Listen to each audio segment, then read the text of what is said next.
اهلا وسهلا بكم محبي ومشاهدي قناة ابسط فكرة. اتمنى فيديوهاتنا اللي فاتت تكون بتنال اعجاب حضراتكم، ولو في اي كومنتات او في اي ملحوظة او في اي تعليق على اي فيديو يشرفنا طبعا تعليقات حضراتكم لينا. النهارده هنتكلم عن فيديو خاص بالفيشة بتاعة الكهرباء.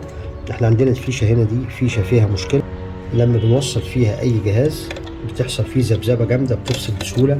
فالنهارده هنشوف مع بعض الطريقة المثلى ان احنا نغير بيها الفيشة بتاعت الكهرباء بسهولة جدا، ومن غير ما يكون عندنا اي اخطاء في مجال الكهرباء او في توصيلات الكهرباء. هنشوف مع بعض. اول حاجة بنيجي في اي جنب من الوش من هنا وبنشد الوش ده كده سنة واحدة يمين او سنة واحدة شمال، بيطلع معانا بالشكل البسيط ده.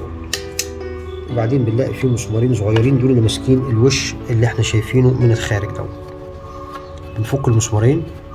هو ان شاء الله هيبقى فيديو بسيط، بس هيبقى فيديو مهم وهيبقى فيه استفادة جامدة بإذن ربنا.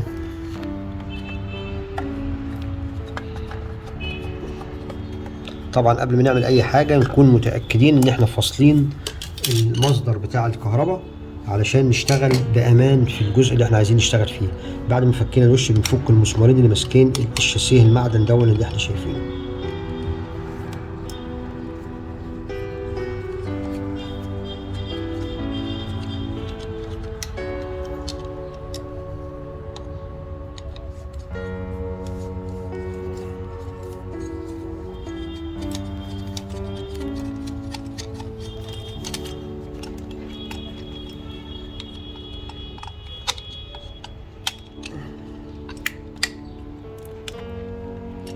بعد ما طلعنا الشاسيه ده كده بالمنظر دون، بنيجي هنا وبنفصل اطراف الكهرباء.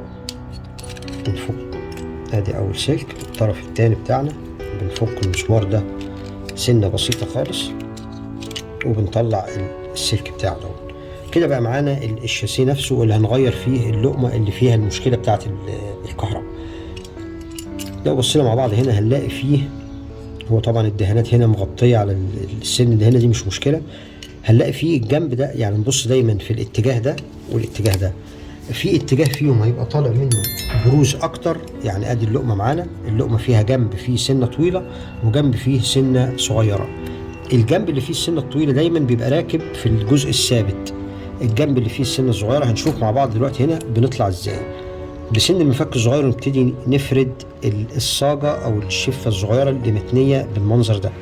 لو الكاميرا تقرب علينا، احنا رفعنا السنه دي اللي ماسكه فيها اللقمه، عشان كده اللقمه بتتحرك بقت حره، ينفع انها تطلع معانا بكل سهوله.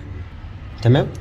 طلعنا اللقمه بتاعتنا اللي فيها المشكله، وهنجيب اللقمه الثانيه فيها سنين زي ما احنا شايفين. السن الطويل هو اللي هننزله في الجزء اللي ما فيهوش حاجه متحركه، يبقى احنا نزلنا السن الطويل في الجزء دون. وهنيجي هنا زي ما عملنا بالظبط هنعمل العكس تماما. احنا رفعنا الشفه دي لفوق، المره دي هننزلها لتحت، هنضغط عليها ضغطه بسيطه بسن المفك بالمنظر اللي احنا شايفينه دون.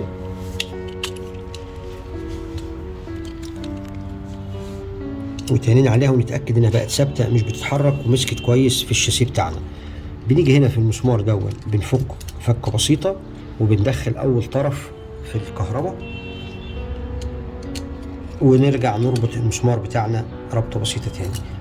زي ما عملنا ده هنعمل في الطرف التاني نفس الكلام. بنفك المسمار ده فكه بسيطه وبننزل الطرف بتاعنا ونتأكد ان هو نزل للمستوى المطلوب بتاعه. وبعدين بنبتدي نربط المسمار بتاعنا تاني، نتأكد ان السلكين مسكوا كويس جدا. نتأكد تاني السلكين ماسكين كويس في المسمار بتاعنا اللي اتربط. وهنريح الاسلاك بتاعتنا جوه علشان واحنا بنقفل ما تتنيش جامد وما يبقاش فيها اي مشاكل. بنتأكد ان المسمارين دول في الاتجاه بتاع المسمارين اللي راكبين في العلبة اللي من الداخل، ونبتدي نربط زي ما فكينا بنفس الخطوات بتاعتنا بالظبط.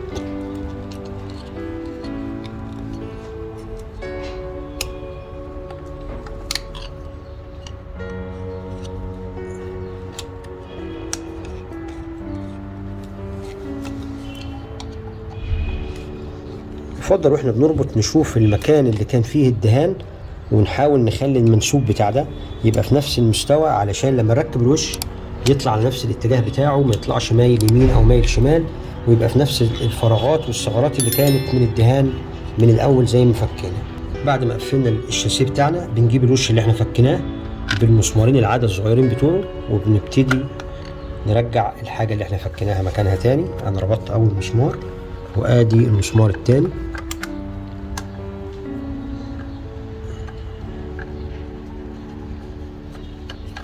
فيديو بسيط وفيديو سريع، واي حد سهل جدا ان هو يعمله بنفسه، مش هياخد دقايق معاه. العكس تماما لو احنا استهترنا وسيبنا الفيشه اللي عامله ذبذبه في الكهرباء، سهل جدا انها تحرق اي جهاز. في فيديو انا عامله لحضراتكم ان احنا ازاي نصلح اللقمه دي، مش لازم ان احنا نغيرها. هسيب لحضراتكم اللينك بتاعه في الوصف، ان شاء الله يعجب حضراتكم. بعد ما قفلنا كده بالمنظر ده، رجعنا ركبنا تاني الوش الخارجي بتاعنا.